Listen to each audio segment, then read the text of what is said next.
And just 1 week after the Nigerian military confirmed the attack of its personnel in Delta State, the Nigeria police has disclosed that 8 officers were ambushed in Delta State, with 6 confirmed dead and another 6 currently missing.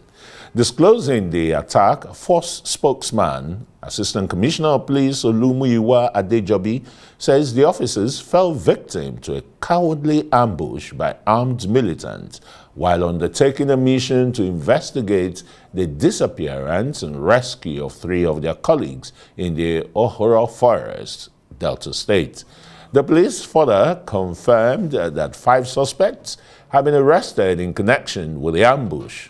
Meanwhile, Muyiwa Adejobi says the NPF will honor the slain officers, just as the Inspector General of Police, Kayode Egbetokun, has ordered the immediate payment of their entitlements to their families. Another fallen heroes there. And Arise analyst and lawyer Frank Tietie joins us in the studios to look at this developing story. Frank, warm welcome to Newsnight. But the news coming out of Delta State, Ughelli, where I know is your ancestral home, isn't palatable at all. It leaves ashes in the mouth. Why the killings of security forces? You know, that area has been militarized for a long time. Even with the amnesty program, yes, they didn't embrace it. Even when I was living there, I recall, and you see, the militarization of the area has actually changed the psyche of the people.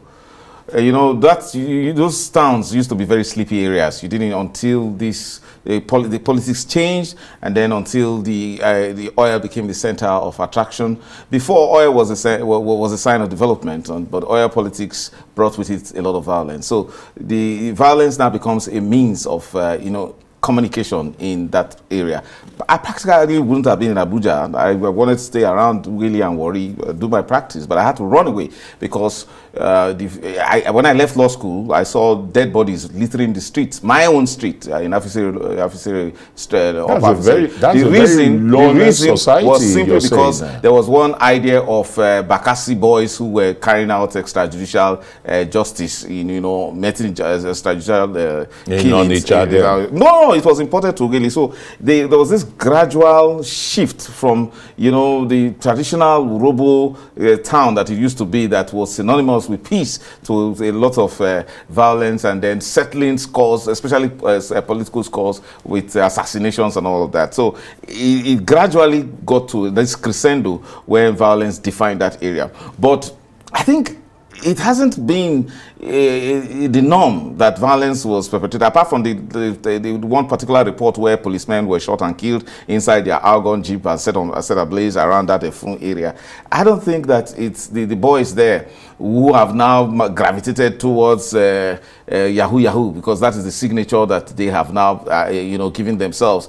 I don't think violence has been perpetrated against military or security forces for a long time. So this comes to me as a surprise. To have wiped out more than a dozen police officers? Well, look, there are a whole lot of things. And over a month ago, so you just wonder, why did the police, you know, conceal this situation? Well, because look at the glory that they are giving to the soldiers that were killed, unfortunately, sadly, in Delta. So when you look, where the police authorities just realized, and interestingly, that happens oftentimes, when the policeman is shot and killed in line of duty, the police authorities don't celebrate him as a hero. They don't bring attention to the kind of unfortunate death that he met in course of serving the country. They don't. It's a culture. But they have just realized that it's a tactical error on their part, or that they don't actually give that kind of relevance, that kind to the life of a policeman.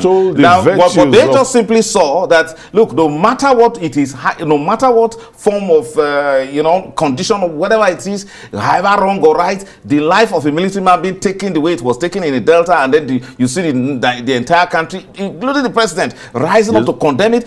Let me tell you, if ever the Nigeria police was shown some measure of fidelity to those slain policemen in Delta and raised an alarm, the president would have also issued a statement, a personal statement. I mean, those soldiers who went to Delta and were killed in such unfortunate manner would have been quite circumspect. They wouldn't have taken that kind of action. They would have, realized that anything could happen. According to, I met a military man who told me that, look, no matter how you think you are smart as a military man, just one bullet will take you out, and so you better be as careful as you can. So, that would have served if the Nigerian police ever drew attention of the entire country to the life of one policeman lost in such, unfortunate manner. Yeah. Now, we would have been able to, take some better precautions. So I think that tactical error on the part of the police went too far. No matter how they have tried to now, ameliorate it by this announcement, this belated announcement, and, unproven arrest, I think that the morale in the Nigerian police will always remain low when you have the authorities not giving so much value to the life of a Nigerian policeman. Let me tell you, the welfare of the Nigerian policeman is in an abysmal state. You need to look at the salary of a police constable. There's nothing to write home about. Yet, because we live in an economy that is, labeled as described as with a lot of joblessness, they will keep taking it. So you wonder why you receive compliments every night and day from a policeman on the street. He's practically begging. He's not really trying extortion. He's telling you that, look, I'm suffering. I'm here keeping the night for you. So that's why you're here. So give me something. And then you gladly give him. It's no longer bribe. It's no longer extortion. Because the Nigerian now understands that the policeman is actually suffering. How then do you have a national police that has that kind of problem, even when its leadership does not recognize this rank and file as even of any use to it at all? That 1 month, it took 1 month after policemen in the numbers. I tried to call some people in Ughelli, a former member of the House of Assembly representing Ughelli North, asking him about the details, what happened in Ohoro. And he told me that, look, he heard that the numbers were much higher than that. Than what the 12, police yeah. So is the police now trying to save its face from being embarrassed that some persons killed its men? Why? They are Nigerians. And they never announced it. And when you give the number, Nigerians will respond adequately. I believe that if the Nigerian police really announced the death of those policemen by those persons in Ughelli, those soldiers would not have been killed in that manner. I think there would have been more effort to put that, to make that not happening. There seems to be total failure of society, particularly from the Niger Delta now, Delta State. Is becoming like a wild west, and this is even gone, beyond the political wild west of what do you expect? What do you expect when you outsource, the protection of military installations to a private entity? What do you expect when the movement of troops and military men across, even from a brigade, cannot be accounted for? That they will be taken out by a so-called villagers. I know that village. Those guys don't have that capacity. How come you talk about peace operations and then you have, leadership of a whole brigade being taken out by a said ambush? Now, battalion, and then the same thing happens to a number of policemen with that we are contending from whether they are from. What is happening? It shows you that the attraction of, I call it the oil politics, raging in that Niger Delta. I don't think, you need to know the people there. They are not naturally militant. They are people who just want to live and enjoy life. At least I can say that as a matter of fact. But you see, their way of life has been changed over the years because of this kind of federal oppression. Nobody cares about it. The idea is that keep it in a perpetual state of being on occupied territory. That's why you see these pockets of resistance. Nevertheless, if you speak to my local government, Ughelli North, which is actually in the eye of the storm now, whether it's referring to the policemen or to the soldiers, I can say that, look, it is as a result of, the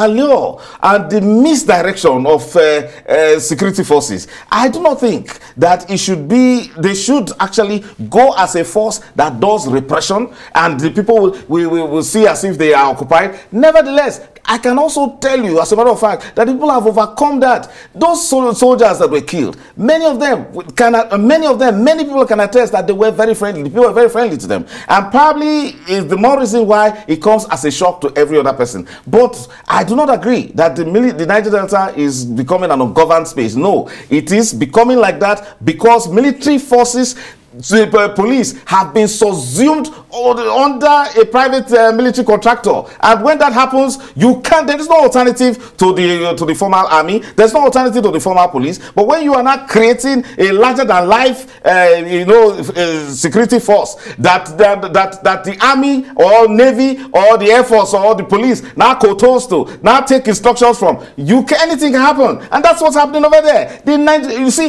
the doctrine of the military, the approach to the Niger Delta should be that of conciliation, should be that of cooperation, not that of repression, oppression, or holding the people down, or making them feel as if they are occupied simply because of a natural resource, oil, and they don't see much of its benefit there. In fact, oil has been a cost more to the people of the Niger Delta than a blessing. Can it really be a blessing? Yeah, but Frank, the federal government, I mean, even before the advent of democracy, have always tried to bring up interventionist agencies. We know of OMPADEC, the Niger Delta people rigged it to give them contracts. They don't do it. They rather probably go and, like they say they do, marry more wives and the rest, build fantastic houses.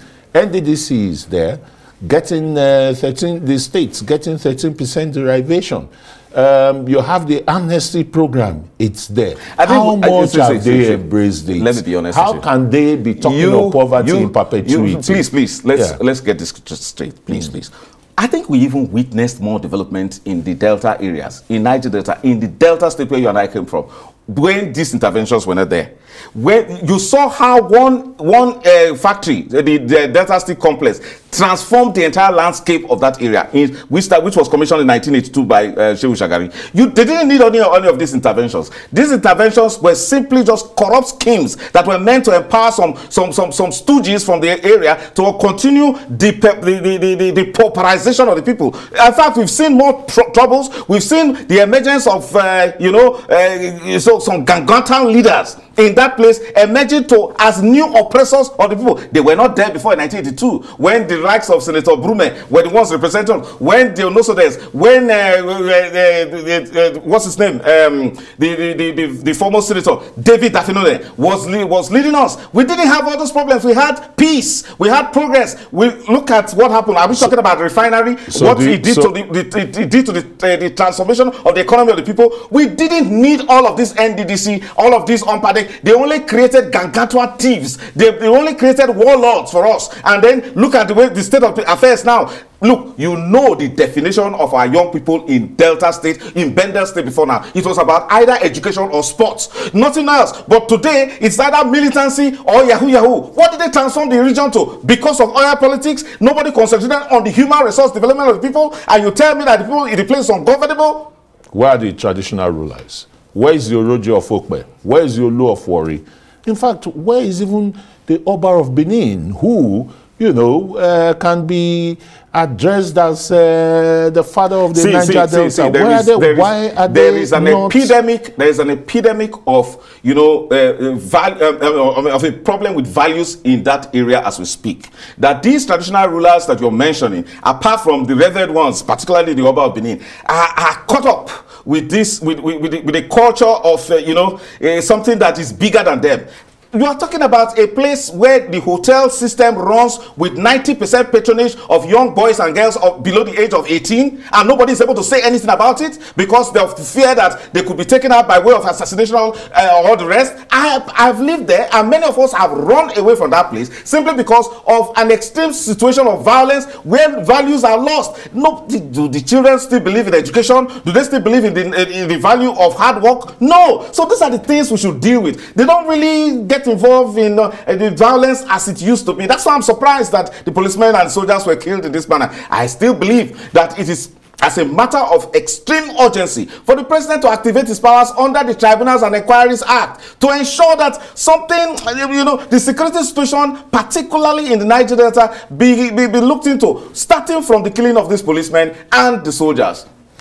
Okay, thank you so very much. It's quite disheartening. I mean, the development around the country. Frank Tietie, lawyer, Arise analyst, thanks for speaking to us on Newsnight.